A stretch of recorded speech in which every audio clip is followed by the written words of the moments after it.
133 विधानसभा तिलहर में यहाँ पर देखना है कि जिस तरीके से बीजेपी जनता यहाँ पर इकट्ठी है।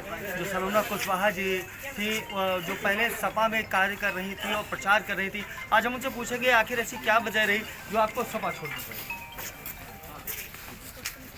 सपा आपको क्यों छोड़नी पड़ी? देखिए, मैंने जब मैं समाजवादी पार्टी में थी तब भी मैंने पूरी ईमानदारी से समाजवादी के लिए काम किया और पूरी निगोही में कोई भी उसका झंडा उठाने वाला नहीं था, तो मैंने उसका झंडा ऊंचाइयों तक लहराया। और अखिलेश जी ने मुझे उस रास्ते पे लाके छोड़ दिया आके, जिसकी मुझे कभी उम्मीद भी नहीं थी। लेकिन समाजवादी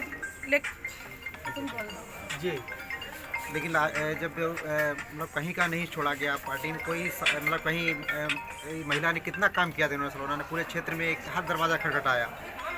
उसके बाद इस स्थिति में लाके छोड़ा जहां कोई रास्ता नहीं था। उसमें हमें बीजेपी के जितने भी ऊपर वाले पदाधिकारी हैं सब ने हमें सम्मान देके बीजेपी में हमें आश्रय दिया और इतना सम्मान से के साथ हमें बीजेपी ज्वाइन कराई है।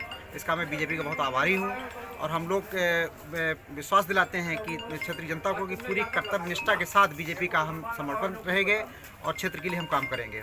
यहाँ तक देखा जाए कि जो मौजूदा विधायक थे उन्होंने बीजेपी छोड़कर और उन्होंने उच्च जो मिनी मुख्यमंत्री हैं माननीय सुरेश कुमार खन्ना जी पर भी जो टिप्पणी उठाई थी कि आइए तिलहर विधानसभा से लड़िए, इस पर क्या कहते हैं? इसमें हमें व्यक्तिगत टिप्पणी नहीं करनी, ये तो जनता खुद जवाब देगी कि ये कितना सम्मानीय शाहजहाँपुर का सबसे बड़े सम्मानीय जो मंत्री हैं सुरेश खन्ना जी, उनके खिलाफ ऐसे शब्द यूज करना कहीं अशोभनीय। मैं तो उनको रिपीट भी नहीं करना चाहूँगा कि ऐसे शब्द हम इस्तेमाल करें।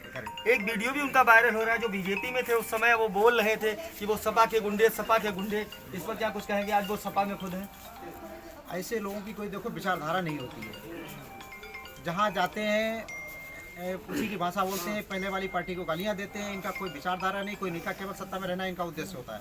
हम लोग मन से, दिल से पार्टी से जुड़ते हैं, जनता से जुड़ते हैं, क्योंकि जनता के लिए करना ही हमारा उद्देश्य है, जनता की सेवा करना ही हमारा उद्देश्य है। इसके लिए प्लेटफॉर्म जो हमें बीजेपी ने दिया है, हम उसका पूरा अपनी तरफ से कर्तव्य निष्ठा से पूरा हम पालन करेंगे।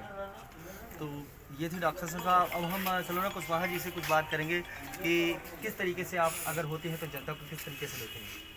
4 साल में जनता के बीच में रही हूँ और मुझे पूरे क्षेत्र में मुझे पता है कि हमारी जनता बदलाव चाहती है। अगर जो जनता अगर ठान लेती है तो बड़ी बड़ी हस्तियां भी कुछ नहीं कर सकती हैं। और इस बार हमारी तिलहर विधानसभा की जनता ने ठान लिया है कि मुझे बदलाव चाहिए। वो तो समय बताएगा कि बदलाव कैसे आता है। जनता के लिए पहला कदम क्या होगा जो आपकी नज़र में अच्छा है? मैंने 4 साल से अपने क्षेत्र में घूमा है, चारों तरफ मुझे तो कोई बदलाव नहीं लग रहा है। अगर मैं विजय वाले रथ पे पहुंचकर उस मंजिल तक पहुंचती हूं तो मेरा पूरा ध्यान शिक्षा, स्वास्थ्य और बेरोजगार पे रहेगा। तो ये थी सलोना जी। अब उनके समर्थक हमारे समक्ष हैं सुधीर चौहान जी। सुधीर चौहान जी कहाँ के निवासी हैं? क्या हाँ, हम तो निगोही ब्लॉक में खिरिया पश्चिमी गांव पड़ता है, मैं वहाँ का निवासी हूँ। और सर्वप्रथम तो बहन कर्तव्य है, दायित्व है कि इनको भारी मतों से जिताकर विधानसभा में अपनी उपस्थिति दर्ज कराएं और शाहजहाँपुर और तिलहर विधानसभा में भूमाफिया, आयातित गुंडे, बदमाश और उनको संरक्षण देने वाले माननीय रोशन लाल वर्मा जी को हार का मुंह देखना पड़े। और यहाँ पर उनकी बदमाशी, गुंडई और जो भी भूमाफिया हैं और उन्होंने सर्व समाज को ही नहीं, उन्होंने अपने समाज के लोगों को भी प्रताड़ित किया है। ऐसा नहीं है कि वो लोग बिरादरी से आते हैं उनको संरक्षण देते हैं, उस समाज के लोगों को भी वो प्रताड़ित कर रहे हैं, उनकी भी ज़मीनों पर कब्जा कर रहे हैं और उनको अपमानित किया जा रहा है। उनको इसका जवाब इस विधानसभा चुनाव में जरूर मिलना चाहिए, हम सबका प्रथम कर्तव्य है।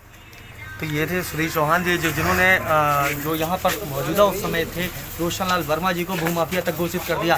यहाँ पर देखा गया है कि वाकई जनता किस तरीके से उनसे खुश नजर आती है। हमारे साथ बाबा है। बाबा क्या नाम है आपका? कहाँ के रहने वाले हैं? तो बाबा जी क्या कुछ कहेंगे? कहाँ पूरा क्षेत्र लूट के रखे थे उनके लिए कहीं का। और दूसरे वो सपा पार्टी जिसने हमारे क्षत्रिय समाज को अपमान कर दो, पूरे मंडल में खींचना है, तो हम उनके संग का रही नहीं। तो क्षत्रिय समाज होने, बीजेपी के होने के नाते आप इस पार्टी में आए हैं? नहीं, हम पहले से बीजेपी में थे। अगर रोशन लाल जी होते इस पार्टी से यही तिलहर विधानसभा तो क्या? तब मजबूरी के हिसाब से जब हमारो खेत छीन ली तो फिर हम कहाँ जिंगे। तो ये थे लोगों के विचार। कर्म क्षेत्र टीवी के लिए शाहजहाँपुर से शुभम श्रीवास्तव।